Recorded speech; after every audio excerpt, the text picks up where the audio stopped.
Okay. Well, first of all, I thank our event partners because very important for helping this come together. And I forgot last time, which is very bad of me. So Makers Academy kindly sponsored the last event. I'll put their name out there again. So thanks for Gannon Solicitors who came along early and did the legal workshop, and they're still here. So if you want to chat to them, Helen is still here, I think, yeah, at the back. And then also Elance as well. So Hayley is sitting in the front, and she'll give a couple of words in a minute. I'm sure everyone's heard of Elance, but the freelance platform. Probably explain that better, I guess. Thanks everyone for turning up on a really sunny evening. I know lots of other people probably had other plans. Just a few sort of little points, but with all the rubbish, with the beer stuff and all the rubbish, you can, like, when you leave, just put it in the bins at the back. I think we're sort of meant to keep this place reasonably tidy. Next event is on the 22nd of September, all about angel investing, so there's a few people signing up for that already. Owen Bowtie Videos is kindly filming the event, so that should be online on YouTube and on the Pivotal Tribes Facebook page later on, and with Giacomo, who's also taking a few photos as well, so you can tag yourself in, etc., etc. Please share on Facebook. All the rest of the usual. There's a hashtag as well, startup failures, which you can't quite see, it's down at the bottom. But if you tweet using that hashtag, then we'll write up this event in a blog post on jonathanlee.net, my main site, and I can embed any tweets that you use that hashtag with into that blog post. Yeah. Okay. So. Before I have a few words from Hayley, just quickly introduce the panel. If I miss anything out, then butt in, I guess. But yeah, firstly, Dan Jacobs, whose idea this event was, who's keen to talk about very limited and a few mistakes and failures he's made, no doubt, along the way. Dan's last startup was Enthuse.me, which is like kind of like LinkedIn, but not like LinkedIn. I'm sure. And that's why we failed. But now involved in multiple projects, about to do a Seeders campaign for one of his new ideas. Next along we've got Sean, who's involved with Tab, I think is your most recent startup, which is now no longer, maybe? Yeah, it's... we killed it, I think, in December. Yeah, December. Okay, cool. And now you're involved with one, Yo. I've gone to a competitor who pays me more, and we have more runway to actually build stuff and learn from our mistakes. Sounds good. And then next on Colin, who I've known a while, who had a long career in startups, has been involved in one that listed on NASDAQ, and then recently was about to say StatBlaze, but it changed its name, didn't it? Yeah, to GoScale, yeah. GoScale, yeah, which is now... shutting it down this week. Okay. So very current. And then finally, Simon Grice, current project is iNeed Limited, as well as maybe one or two others Dan was talking about, and a long history again in startups with webmail, content management, company, I think. Yeah, there's been a few successes, but quite a few failures. I want to say the grey hair is from failures. Okay, well, I'll just hand over to Hayley for about a couple of minutes, so I can work out how to. Does that one work? Hello? I think we've resolved the microphone issue. We weren't sure. Okay, that should show up now, but take it away. Thank you. Good evening, everybody. So yeah, I'm Hayley, and I'm the country manager for Elance Odesk in the UK. And I'll just explain quickly what that is for anybody who isn't aware. So Elance and Odesk are online hiring platforms. So we connect businesses and freelancers. So businesses requiring skills, freelancers providing those skills. And we have around 2 million businesses and around 8 million freelancers across the globe, covering around about 2,500 different skills. So that's everything from web and mobile development right through to illustration and writing and translation to data scientists, architects even. If you can do the work and send it back and forth via the web, then you can find a freelancer to do it on our platform. For those of you that are not aware, we used to be 2 separate companies. We are now 1 separate company, but still with 2 very different platforms. So we've come together because we were very big competitors, both in Silicon Valley, you know, offices like 20 minutes away from each other, both big teams and doing very similar things in a very similar space. And it just made much more sense to put all of our collective weight together and try to do more together than we could when we were kind of fighting. So we're used by a lot of London startups, and just to give you one example, Hassel there, they came out of well, what's now called the Textiles Accelerator, doing really well. It's a booking system for cleaners. So you go online, you put in your postcode, it'll pop up with cleaners that are vetted that are near you. I use it actually in my cleaner, it's a great Hassel cleaner. But what's interesting is when they started, the co-founders were spending an awful lot of time trying to get their PPC and their search engine marketing right, spending far too much time in AdWords. They reckon it was costing them about 30 hours a week, which for 2 co-founders is a complete waste of time. They started using Odesk to find SEM specialists, and in 3 months they grew 300% just by having 1 freelancer doing their SEM for them. So they saved an awful lot of time, an awful lot of money, and gained exponential growth just by kind of outsourcing what they weren't good at. And that's what a lot of our startups do. If you'd like to give us a try, that link there will give you an offer. It will give you $50 towards paying your first freelancer, so you could do a small job, just test something out. That's it from me, but I'm really excited about tonight. I think it's going to be a really, really interesting session. And if you have any questions, then come and find me afterwards. Thank you. Thanks, Amy.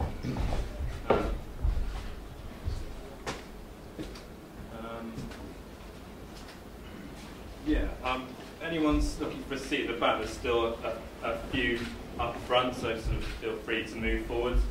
I guess, yeah, loads of you guys have sent loads of questions in advance, so I'll kind of try and group those together in relevant groups, as it were. And then once you've gone through the best ones of those, I'll kind of open it up towards the end to questions from the audience. And these guys can kind of either, you don't have to answer every question, but if you feel like it, pass the microphone down, put in a few words, what have you. So I guess the first question is maybe if each of you can give your own personal story of your main project or last project, that startup that didn't go right, and what were the sort of main reasons that you can publicly talk about for that happening. And yeah, sort of try and keep it brief, like the elevator version of the startup failure story, I guess. So yeah, Dan, go on. My elevator unpitch. So my last startup was Enthused on Me, which Jonathan described really well before. So just a brief sort of summary. The startup was around for about 2 years in total, and we raised £1 million of venture capital money. And I think the best thing to do is just give you highlights of where we went wrong. So, just in no particular order, we raised £1 million of venture capital money. So, and where we went wrong was we didn't need £1 million of money. So it's something you hear quite a lot, which is only raise, what I've heard quite a lot, only raise the money you need, and it's just so true. So as soon as you bring in an investor or an outside party, you're just getting so much pressure for lots of things, including spending the money. So if you're given £1 million, you're going to spend £1 million, not necessarily on the right things. So that's one thing. Another thing, which was quite fundamental, was it really took us about 9 months to work out what we were doing, like what really was our product. And I remember at the very beginning, people would say to me, "But you know, you haven't. You know, what is your product? What exactly are you doing?" I said, "What do you mean? What we're doing? It was X, Y, Z. It's obvious, isn't it?" But there's a difference between being able to articulate it and really a detailed level, knowing exactly what you're offering, exactly the problem that you're solving, etc. And from that place, 9 months in, we were able to start building, testing, pivoting, etc. So I guess there's a few mistakes we made. One was not just launching something very quickly and testing, which is the classic kind of lean approach you're supposed to take. And secondly, again, the fact that it took us so long meant that we were spending a lot of money on a team that wasn't really ready to be doing what we were doing. So we should not be spending money until we'd really firmed all that stuff up. So we'd hired 4 or 5 people, which is quite an expensive thing to do, just to think. The third thing was related to the money, which was that we had an investor who, in my opinion, I won't say who they are, but in my opinion, are not very entrepreneurial. And although they do invest in this space, they didn't really get that process. So the idea of pivoting was like, well, that means you did something wrong, and that's a really big problem, isn't it? No, actually, pivoting is really good to a degree, at the right time, obviously. Because what we found is we launched something, we got some customer feedback, we're now making changes based on that. That's the right process to have. So there were a lot of constraints from having an investor early on, giving us a lot of money, and then not really understanding the process, so kind of curtailing what we're able to do and make drastic decisions that we would have liked to have made. So I think those are the 3 top ones, and probably go into more, but I'll pass on. Pass it on. Sean. Go on then, Sean. My name is Sean Zvinis. I founded a startup called Tab. We actually started in this building in the basement back in September 2012. By November, we had raised a little bit of angel money just to get us going. By January, we joined Seed Camp, the accelerator program. February, we went to the US to try and pitch US investors. And by September, we decided that we were shutting down. Very, very quickly, we decided that it just wasn't right to continue. The recipe wasn't right. I wouldn't say that it's a failure. I think it was a learning opportunity for the entire team. We all went on to do bigger and better things, and we really learned a lot from the process. And actually, all our investors who, even though we lost them money, were actually really grateful for us to stop there rather than waste more of their money potentially. We're actually all friends, and to be honest, they'd probably invest again if more likely to even invest in the next startup. In terms of mistakes, again, I think there was a lot of things we didn't do correctly, and because it was, we didn't raise probably, we raised too early, but we also didn't raise enough. So we were always struggling with, basically fundraising all the time rather than focusing on actually building the product and iterating that product and finding out what, the users or retailers really wanted. So actually, sorry, I forgot to mention it was a prepaid loyalty app. So basically, customers prepaid money onto an account per retailer, and they got incentives for doing so. Other than not focusing probably enough time on building the actual product, I think really deciding who you're working with is something I really underestimated. In terms of, you're starting a pretty big adventure in a sense with people. So you really need to know who they are, what it's like to work with them, and if they're the right people for the company. And I'm sure other stuff will come up this evening, so I won't rant on further, but we'll leave it there. Okay, yeah. So the startup that I'm shutting down this week is something I started back in 2010. A young chap called James Cunningham, who was a 17-year-old school kid in college in Dundee at the time. We met through bizarre circumstances. Basically we started off because him and another young chap were looking for some funding. They approached me because I'd done an angel investment. And so I was helping them initially to raise some money from the TSB. And a condition of that was that I had to put some match funding in. So I said, well, if I'll put the application together for you, and if we get the funding, then I'll match fund it, and thinking it won't happen. Well, it did. Bizarrely, the TSB didn't want to know the names of the people who were working on the project, so I just put my name on there. TSB, Colin? TSB? Technology Strategy Board. Which is free money from the government. Yeah, it was a grant. So, because I have an R&D background, you can tick the boxes, I guess. And so we wind on. So I waited for James to finish college. We started a company, and we had 3 months to spend the money, which is ridiculous. We could only spend the money in those 3 months, which is absolutely. Is anybody here from the TSB? It's crazy. The other guy left a few weeks after we started for reasons I can't discuss, and we at the end of the summer, James had an offer to go straight in the second year at St Andrews University. And that was, I always knew that at the start, so I said, well, do you want to go off to university? And he said, no, this is cool, I want to carry on doing this.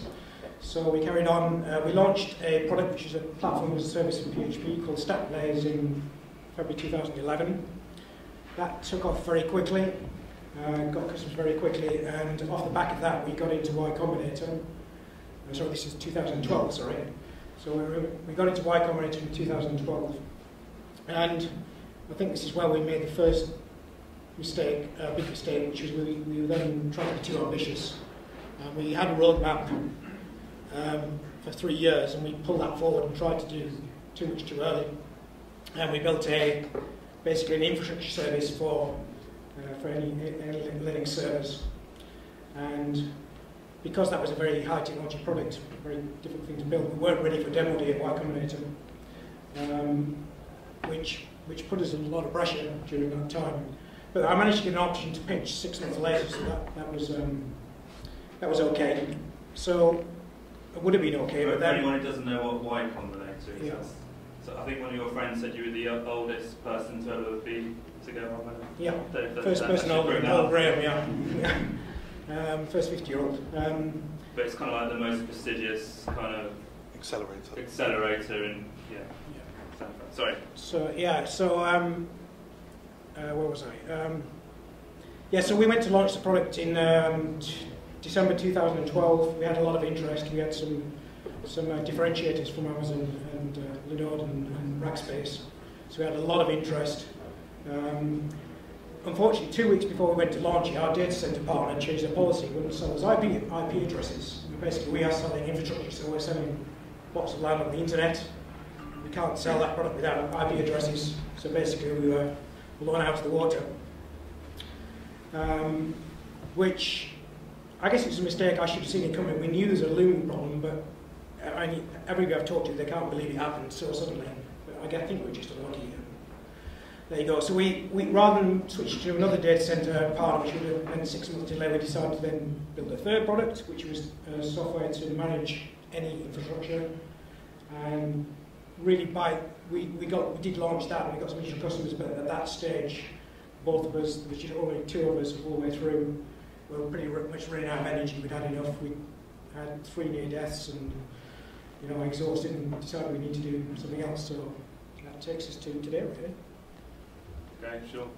Yeah, lastly, Simon. Cool. I'll keep it brief because I think we've probably had quite a few lessons already.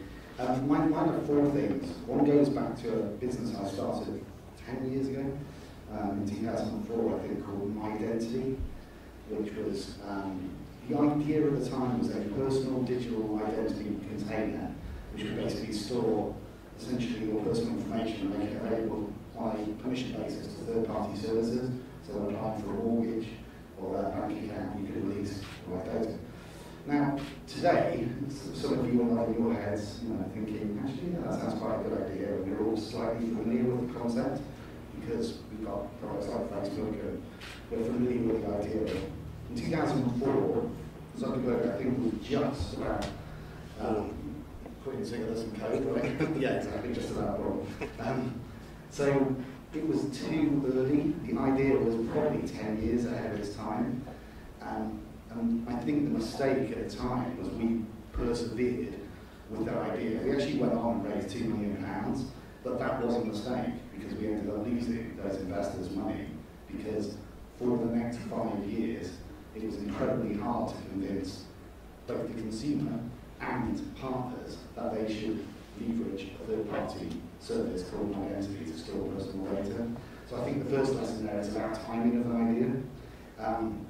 The second lesson, which is not one I think I've directly had, but I see a lot of people who go, I've got this really cool idea. And you go, well, the idea is really cool, but is there a market for that idea? Is it actually solving a customer problem that is really painful enough or opportunistic enough, as in creating a new concept like Facebook has? And I think a lot of people kind of fall halfway between the two, and they don't focus enough on actually creating a product which really delivers some value, because I think if you create a product that delivers value, you don't have to maybe work as hard for what. I think Dan's experience with Enthuse was, it was neither that or that, perhaps. So that was hard, right? And I think that's a really fundamental lesson. Third one, again, that's been touched on. We raised $2 million from Identity over a course of 4 years, 5 years, which at the time things were a lot more expensive 10 years ago to build. So I spent most of my time raising money, meaning even if the idea had been $2 million, which I think it was, I think it still would have been hard to be successful because most of the team were raising money most of the time. So I think get the right idea, get the right timing, raise the right money from the right people, and I think that's a better way of doing it. The fourth and final thing that I think is a lesson is partners. And again, it's back to my identity, which is probably been my big failure as well. We got a deal with BT at the time, I think it was 2006, and it was a multi-million pound deal. We actually got $1 million revenue off them in the first year of the partnership. And we thought, wow, this is amazing. BT are going to rebrand Identity and promote it as they're going to call it BT Contact, I think. Anyway, that was a massive mistake. In fact, that probably was the thing that killed the company, because I basically spent, I could probably tell you where every single BT office is in South London, and there's a lot of them. They just love meetings, and it's here from BT. The subject about you've got to have at least 40 people in a BT meeting, and that's what it was like. So for like a whole year, I think it was the 1 year where I wasn't raising money. I spent the whole year with BT and BT meetings, meaning nothing happened to the company. So it looked like a great idea, a great deal. It looked like a great partnership on paper, but in reality, it turned out not to be. I don't know how you can avoid that, but I think you should look very hard on who you're working with and why you're working with them. So there you go, 4 lessons. Cool. Great, thanks Simon, thanks everyone. Okay, well, next question. Feel free to answer it, whoever wants to answer, you don't all have to go through it, but Chris Langley, Chris, are you here? Other person else. So Chris is talking about all the, you obviously speak to lots of people and you get advice from many people when you're starting a business. His point really is sort of, was there any in looking back, was there any bad advice that you, particularly one bit of bad advice that you took and acted on to the detriment of the business? And also, how do you go about working out who to listen to and where to get the best advice from? But I don't know if any of you guys have anything that instantly comes to mind. I'll start. I can't speak for everybody, but for us, especially because we were constantly raising money, trying to get money. Investors, especially over here in Europe, were saying, show us you can scale this. Show us you can scale this. And so we started to try and scale stuff that wasn't scalable. And at the end of the day, they did not invest. So, in terms of advice, there's always going to be signal and noise, and you really, the skill is in separating that and figuring out what to listen to, what not to, and how to use your own judgment and experience to make the right decision. And make sure you're listening for advice from the right people, and not just the loudest people. Just following on from that, just in the course of Enthuse.me and subsequently, you get loads of advice whether you like it or not. There's like people like to offer advice if you don't ask for it. But the thing that's really difficult, that's really challenging, is that it's usually contradicting. So one person saying do it that way, one person saying do it completely the other way.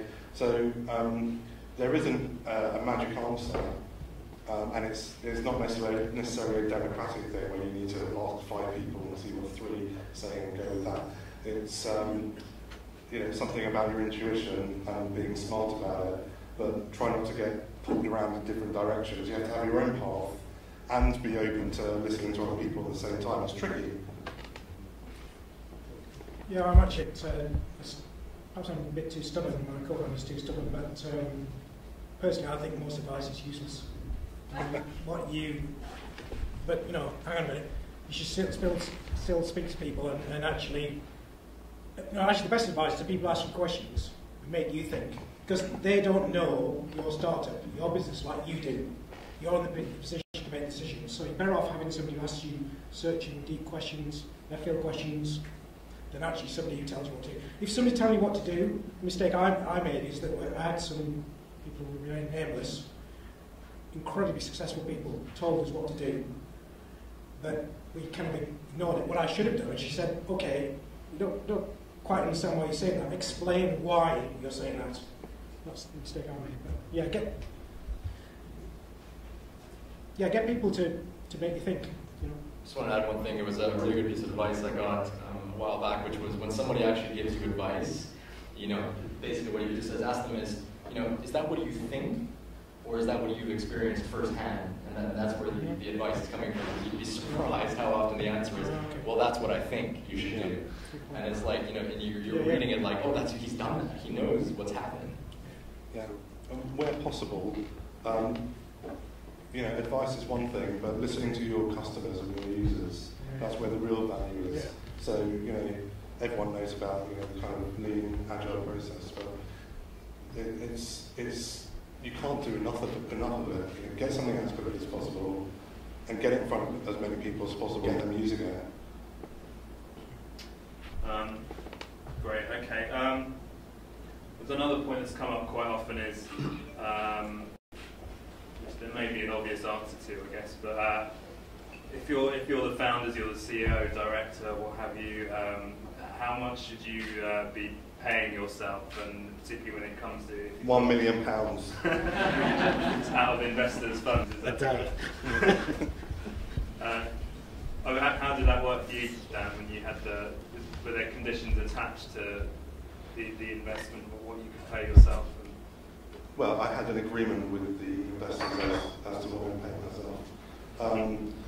So that was just something we negotiated. I think as little as possible is the answer, because if you're really committed and you have a belief in what you're doing, then the only way to really be successful, not the only way, but the way to increase the chance of being successful is to be really passionate, to really believe in what you're doing. And if you do, then you're going to be willing to earn as little, whatever that means to you, as possible.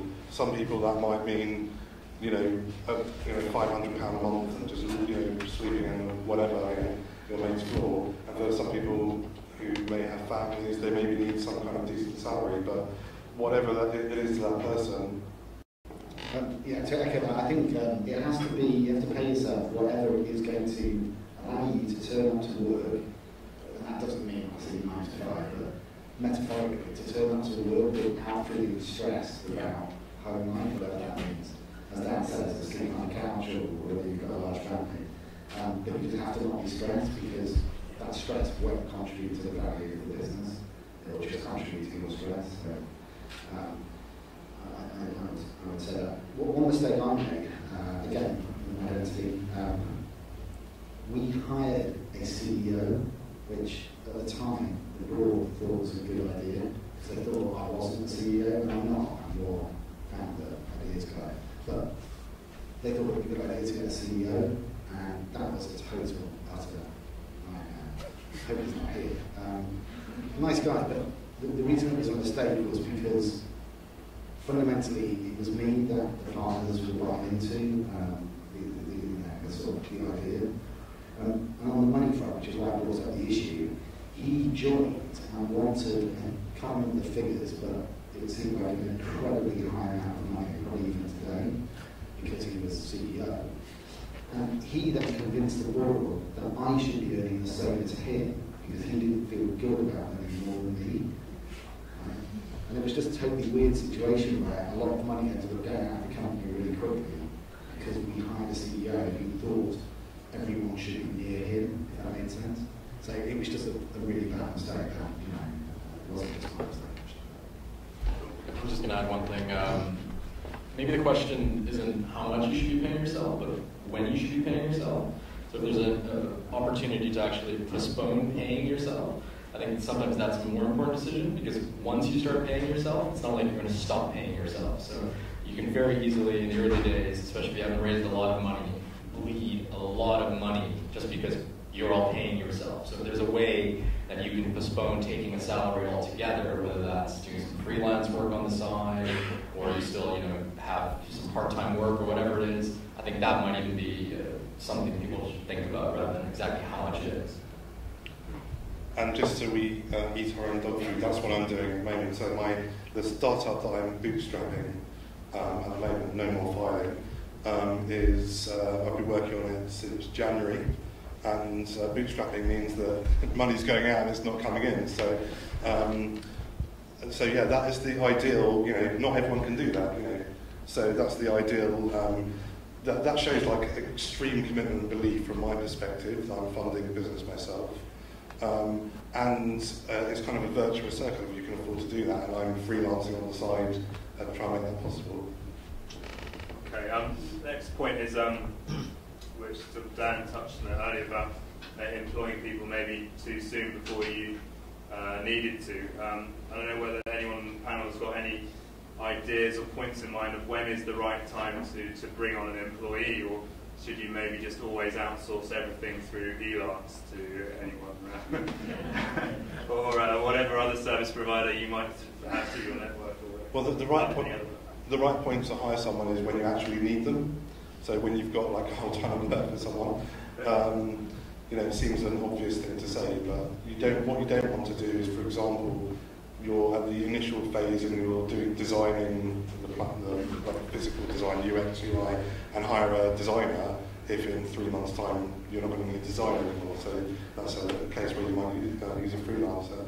So my current approach is, with all the startups I work with my own, is to use freelancers, apart from the founding team, use freelancers until you need to hire someone, because you're going to need them every day of the week sitting there with you. Anyone else got any points on that? So someone, Edmund, I don't know if Edmund is here. He's asked sort of whether there's ever any kind of negative psychological impact of being involved with a startup that doesn't go right, and not so much that, which obviously there might be, but also kind of how do you quickly move on to whatever the next thing might be, or get over it effectively. So I'll address the first part of that question, which is the negative psychological effects. Obviously, any failure of any sort in life has some effects on people. Whether it's a friend splitting up, or a boyfriend, girlfriend. So I don't think one should sort of deny it, if you like, but I think what one should do, and I've found it hard at times, but I definitely now see it for what it is, which is at the end of the day, it isn't you that has actually failed. It's the way you manage the circumstances you put yourself in that caused the failure, right? But you haven't failed. So fundamentally, what you did is learn a huge amount from that. So I think you just recognise that it's a learning process, and then get on with the next thing. Personally, I think people shouldn't just rush into the next thing. I think actually having maybe some form of break is a good idea, but I guess that's down to each individual. We're in the UK, obviously here. I get the impression from time I spent in the US and the American colleagues and so on that actually failure is respected in the US to the extent that investors actually won't invest unless you fail. To some extent, when I look at people who I work with, I try and find people who have had some form of failure, because it means that the lessons they've learned they can apply to the new business. I think people who haven't failed are going to fail. So they're the higher risk bets in terms of growth investment. That's not always strictly true, but in general, I would say it is.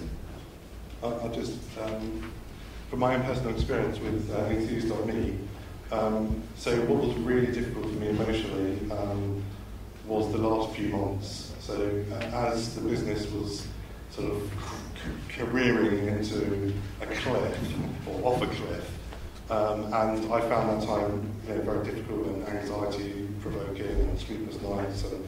And the moment where the whole thing was deemed as finished, and that was it was actually a moment of elation for me. It was like a freedom, and it was a really great experience just being able to say, right, that is over. I can now work on the million other ideas that I had whilst I was doing this.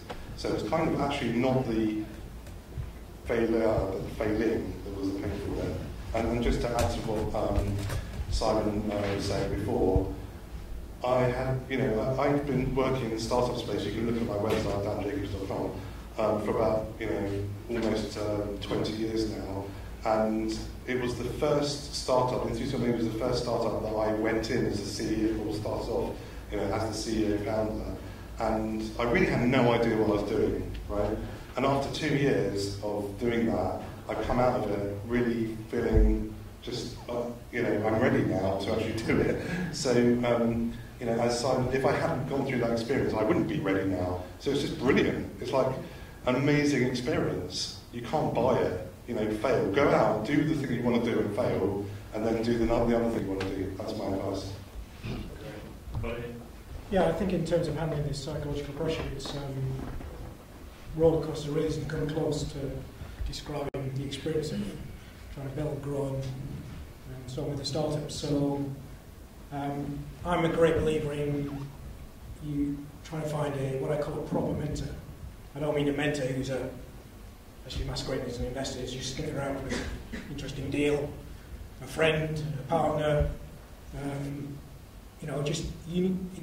Nothing could help more than a proper mentor, somebody who you can talk to about the real things you're struggling with, but who can really empathise with it, who's been there and done it. Top tip. I was going to say, it's sort of amazing just listening to you guys all talk about the experiences, and it's like bang on exactly how stuff happened for me. I mean, first and foremost, building up to shutting down was super stressful. I mean, like depressing and crazy stressful. And as soon as it happened, when you made the final decision it was happening, it's like just like a huge weight off your shoulders came on. Second thing we did was we were very, very transparent about why we were doing it. So rather than just kind of, which a lot of European startups actually end up doing, is that rather than die, they just disappear slowly. We decided, let's just shut it down and be transparent about it. I posted an article on Medium with about 10 sort of learnings and why we're shutting down. And we published that all at the same time while we told all our investors, all our customers, all the retailers, and not a single stakeholder was upset at us, thanked us for transparency. And that actually was read by, I think at last count, 15 or 20,000 people read it. And there were thousands of comments and tons of doors open at that point. You think that all the doors are going to shut because you failed. But I kid you not, investors that shut the doors and wouldn't talk to us were the first people to reach out to me and said, why don't you come in for a meeting? What are you doing next? I mean, every single email from every single person that I've met in the past 2 years before was that, what are you working on next?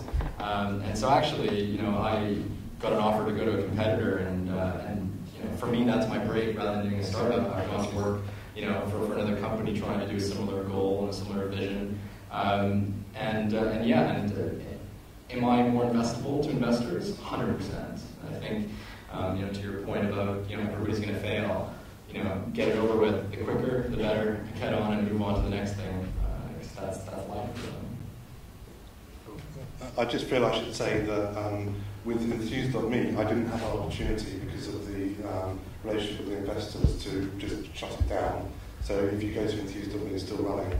And in fact, I understand that the development and management of the site is being hands over to a university. So the investors just don't feel they're able to just completely write off the money they put into the business.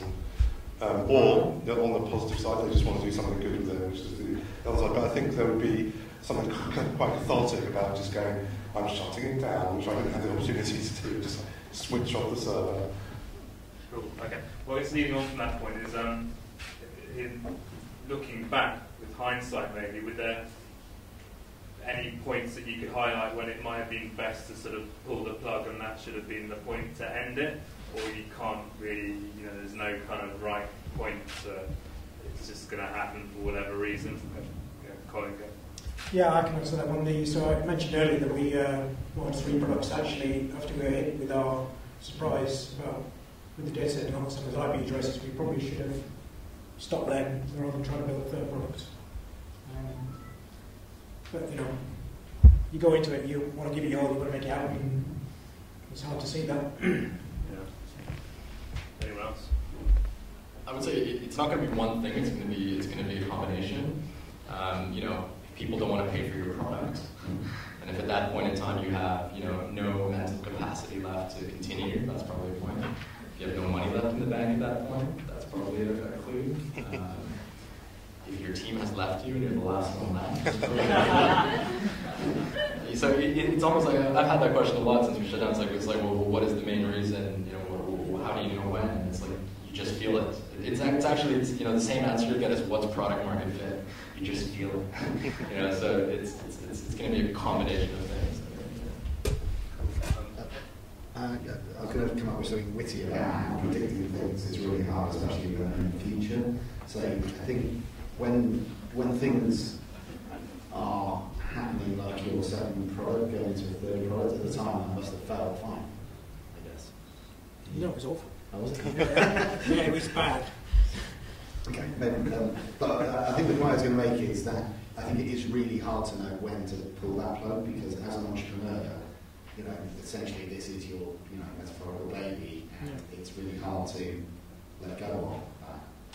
I think there are some sort of legal signs which you should always be aware of, like trading and all those sort of obvious things. But for me, one of the most important parts was I started with my identity. When we went to the first batch of investors, even though it was well ahead of its time, it wasn't that hard to get the money, to raise the money. And then at a point, I can almost remember exactly when it was actually, I kind of went to the current investors, and everyone was like, whoa. And this was, I think, as the whole banking system was starting to sort of implode around 2007 or whatever. And I should have recognised then what was happening, but I actually struggled on for 9 months, which, as you guys were saying, that probably was the hardest 9 months of my life, because I was desperately trying to save something, which frankly was not ever going to be savable. It just wasn't. I mean, again, but with hindsight, that's easy to say. At the time, I believed I could save it. But nowadays, I don't think I even think of saving it. I think I just look at it and go, okay, this business isn't working. The investors don't want to support it, so let's shut it down and let's take either the assets and do something with them, or look at it a lot more pragmatically. But I guess that comes with having several metaphorical babies. You may get a bit used to them. I'll just quickly. So with Enthuse, we basically ran out of money, but that's just a symptom, right? It's just a symptom, it's not the cause. And as we were running out of money, we were pivoting into something that actually I thought was quite interesting. Because we started looking for money and went in the wrong direction because we used a broker and it was completely the wrong thing for us. And when I with about 4 months left of money, went out again, what I realised was because of the investor relation and who they were and the structure of the business, we weren't eligible for SCIS or EIS.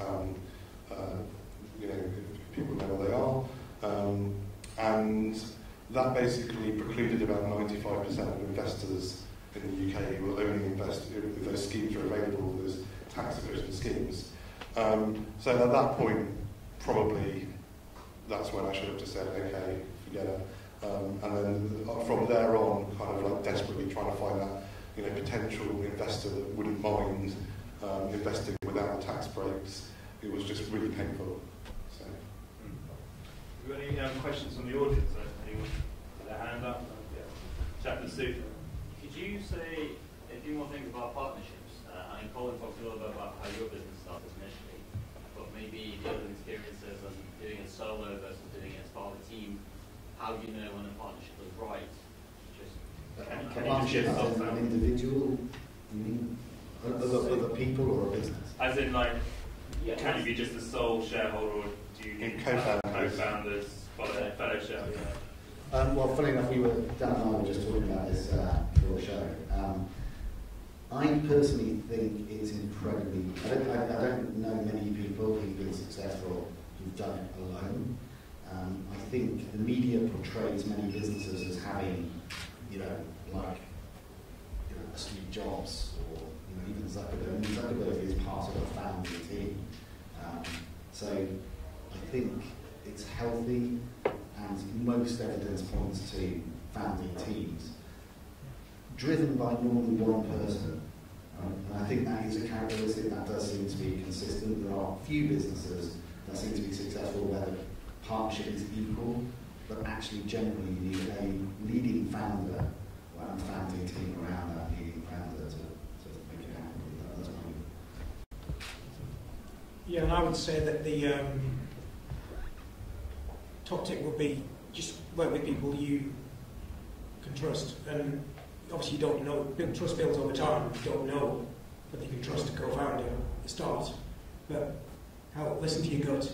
If your gut's telling you, I'm not sure, don't go there.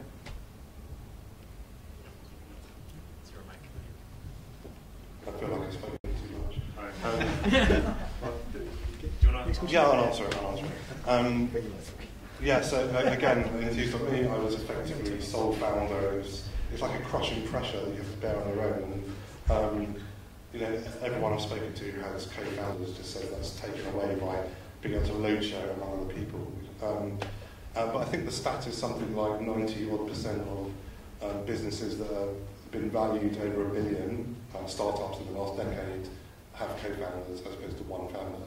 So it speaks for itself, really. Can I add one comment? Just yeah. So I don't look out of place. Two things I was going to say. Even if you can't do it by yourself, don't do it by yourself. I mean, just find some people to work with. You can get so much further, so much faster. It will. The second thing I was going to say was do some due diligence on the co-founders. I mean, it's funny. I've talked to a few people about this. It's like, you're like, yeah, I trust you, trust me. This looks like it's going to work. Okay, let's do it. But it's like, go and talk to their friends on Facebook. Go and find their ex-employers. Ask them a few questions. What are the people like? Treat it like an employee that you were hiring for your company, because there's little things that how people interact, idiosyncrasies, etc. That if you don't find out, you're going to find out 3 or 6 months in, which is going to be the wrong time. And I can actually, a relevant comment here is we actually parted ways with one of our co-founders 6 months in. And that was a very painful, emotional experience, probably one of the hardest things I've had to do in my life, and also a very, very costly financial decision that I You have some good legal paperwork Oh, absolutely. to avoid the... We never ended up paying the bill, actually, so. But I guess life goes on. That's why Gallons are here to come. Yeah. Anyone else? Yeah, chat with them. Recently, BBC just done a report about schools teaching to students about making startups. Do you think it's going to give the wrong kind of impression about startups being easy, or do you think it's a good thing that children starting young think about startups? I'm going to say this is going to be a little bit, maybe not politically correct, I don't know. I think people should be thinking about startups early. I think they should be learning to do programming, they need to be learning about how to run businesses. Should they all be going out and doing startups? I don't think so. And I think that's actually one of the biggest, I'm not going to say problems or issues, but things I'm noticing around here is that everybody's getting excited about Tech City and people ventures coming to Europe, etc. Seed Campus raised another fund. It's like, great, stuff's happening in Europe, but there are so many people building startups just for the sake of raising money and doing a startup. And I think in terms of personal mistakes, even though those mistakes helped me get to where I am today, which I'm really glad where I am, was sort of chasing a dream almost. But you should be building a startup in a space that you know, that you've experienced in, with a team of people that you've known for years, whether you've worked with them in the past or you've built a network in the past, and you're building it for the sake of building a great product and company, not for the sake of just being a part of the community and raising money. That's just my thought. Anyway, Colin, oh, sorry. Colin go first then.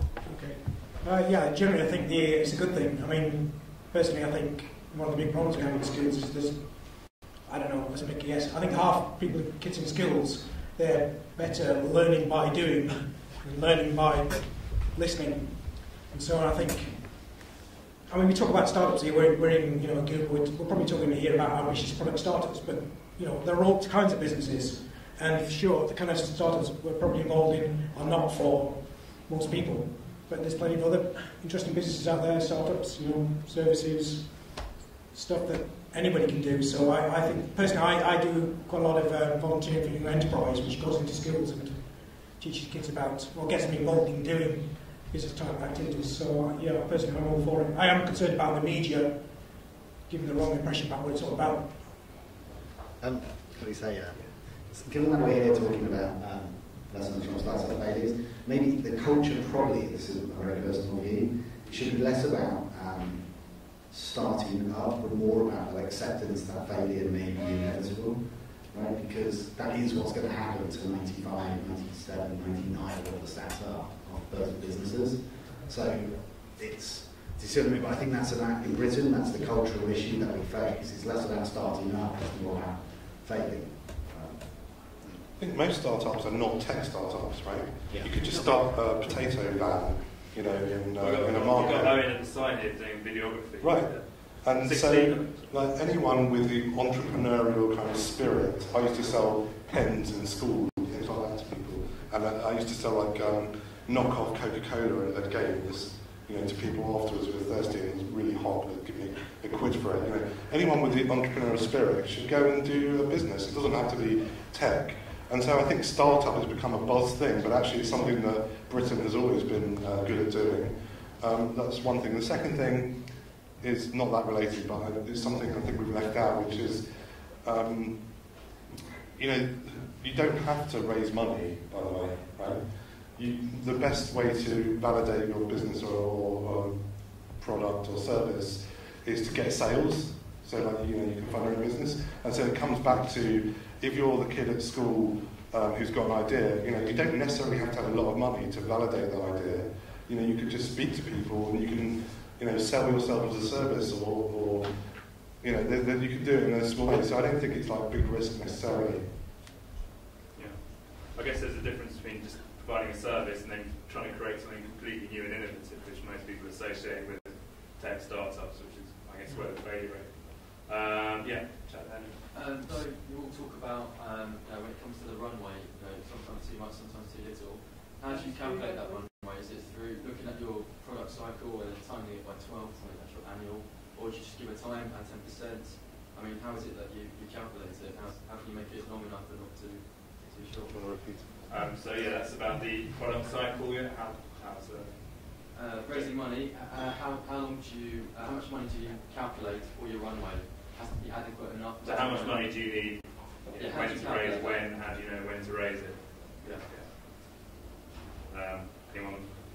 Colin, you thinking? Yeah. I mean, there is a rule of thumb. To see what you guys think, but generally people say you want to raise for 18 months, and I think that's a pretty good rule of thumb.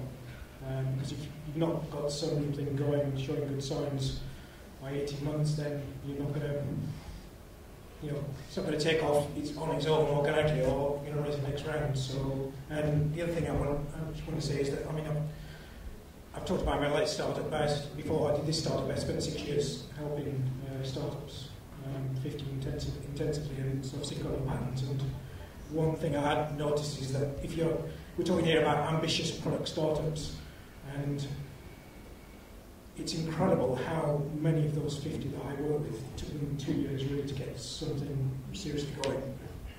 2 years is a good rule of thumb. So, and I think that, interestingly, correlates with the 18 months. So two years before you raise anything? 2 years before you really know if it's going to happen, it's going to take off. You're going to have I don't think. I don't can I agree just with you. finish? I have to actually, no. I would say though that having said that, the kind of businesses I was supporting and I've worked in myself were always pretty high, very high tech, deep technology kind of stuff. So they weren't consumer apps. Okay.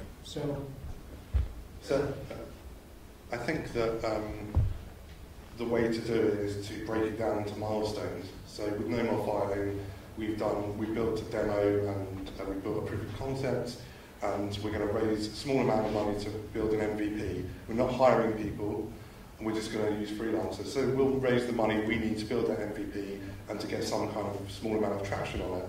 And because we're not going to have staff sitting around, we don't have to worry about, but we need to pay people for the next few months. So we could then spend 2 or 3 months afterwards fundraising for the next bit. So, you basically need to build milestones, validate quickly, and work out how much money you need to spend on those milestones. I get your point about it, it can depend on the type of business it is, but even a B2B business, even a service-driven business, even something that needs a lot of development, what you can do is raise enough money to validate the idea, and then you're going to find raising the next tranche of money a lot easier because you've got a whole bunch of evidence and proof. When's your crowdfunding? Do you know when it's going to be done? Hopefully September. I was going to say the milestone approach is probably the best, really figuring out what are the milestones. I think that's bang on. The other thing is building some early financial models. I'm surprised at how many people don't do that, and we were totally one of them. A napkin doesn't count, proper Excel with assumptions, things like that. How many support people are you going to need the next 18 months? Figuring out really how much it's going to cost.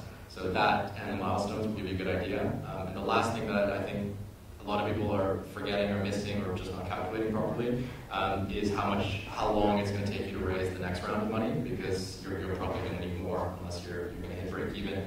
And even like really experienced founders, I know, are sometimes taking 6 months to close, like a C prime or early Series A. So factor in another 6 months of money to be able to just go fundraising, and you should get pretty close. But you should raise, if you're making a decision to raise money and you need to raise money and you're not bootstrapping, raise more than you need, because the last thing you want to do is run out of cash before you're able to hit those milestones to raise the next. But not too much. Not too much, but yeah, always just in the middle. Yeah, I think Sean raised a really fundamental point here, which is, cash is king. Cash is king is a cliche, but actually it's even more important than that. You all know that anyway, but I think the point you made about having cash flow forecasts and a spreadsheet, detailed spreadsheet, is incredibly important. I've seen, when I was helping startups with these last 6 years, there was almost a 50-50 split between those who did cash flow forecasts, monthly cash flow forecasts, and those who didn't. Even numerate people who could do spreadsheets wouldn't do them for some reason. And there's a high correlation between those who did those forecasts with the what-ifs in there and those who didn't. Business plans, forget it. All you need is a cash flow forecast, because you can do all the what-ifs and the thinking, the business model in that model. Can I add that?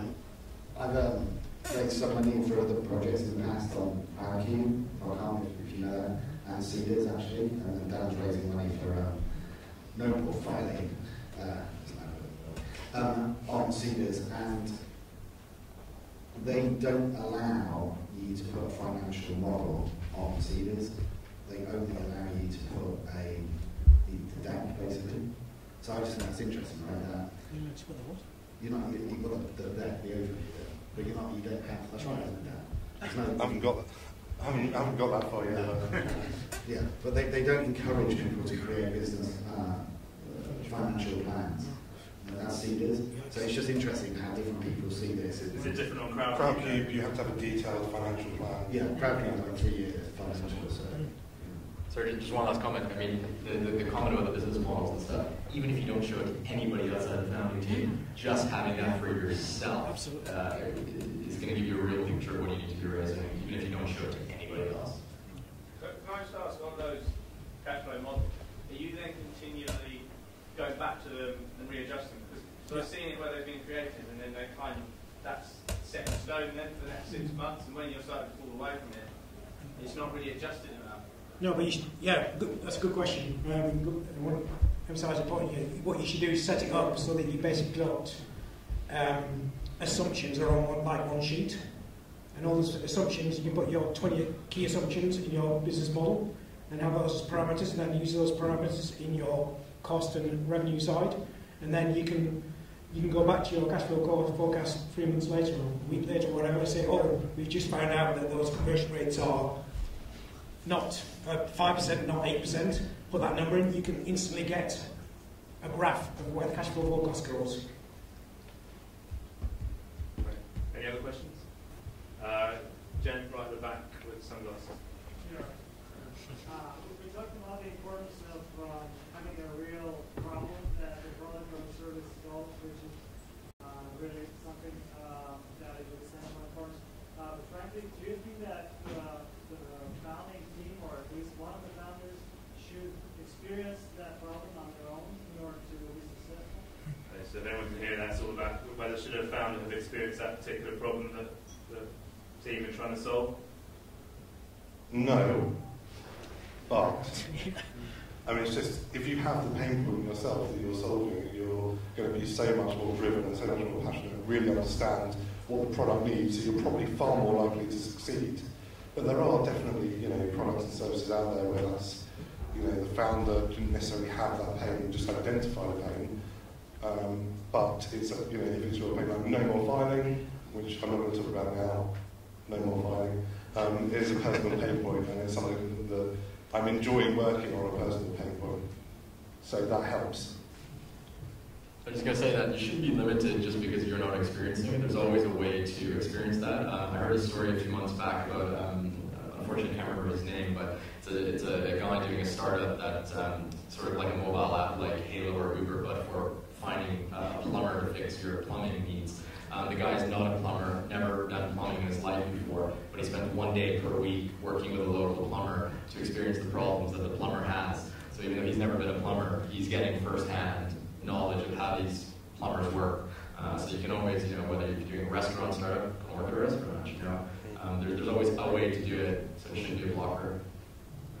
Cool. Okay. Anyone?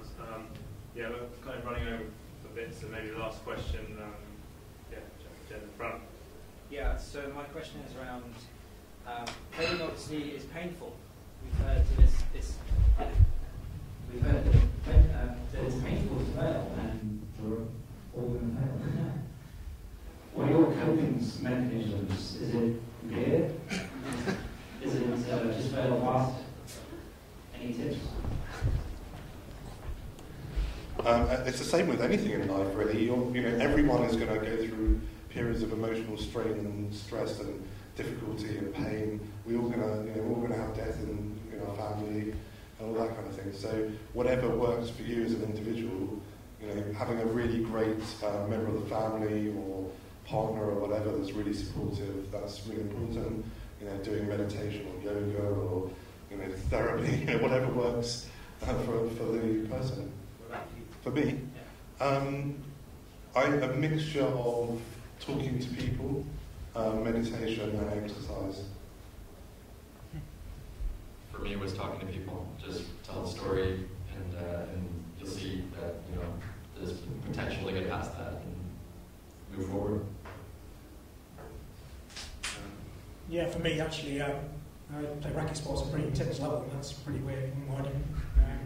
Meditation, actually, I didn't do until recently. I wish I'd discovered that 20 years ago. That would have helped a lot. People to talk to. Find a proper mentor. I go gliding. If you go gliding and start thinking about anything else except for the thing that you're doing at that instant, you'll be dead. That's a lot worse than anything else. So you have to turn off. Yeah, exactly. Getting priorities right. On that note, though, I would say, I know, obviously I've been through it, and it's really hard, but it's not the same as some of the other things in life that are more final. It is a business, and as I was trying to say earlier, it's simply a function of how you conduct yourself in relation to that idea, other people, investors, and so on. So the lesson is not what to kind of think of like grief because it's not the same. It's simply you and how you interact with the other people and information around you. So that's what you need to change. So, do you see what I mean? I think there's an element of dealing with it, but there's also an element of recognising that it's a learning process, right? As I said. There was another question. Oh, okay, one more. I thought it was a good one, but yeah. So, yeah, go on. I have a question basically. I've always been known for ages like you shouldn't really tell your customers what you pretend so they don't trust their money, their time with you, and the credibility issue. What would you say? Would you act like you've been there for ages, or not really make it obvious that you're new? For me, I've always found authenticity to be the best place to come from, because when you're talking from an authentic place, people believe you more, and you're trying to develop trust with partners, with customers, that kind of thing. So, I think honesty and authenticity, with a little bit of salesiness on it, is the way to go.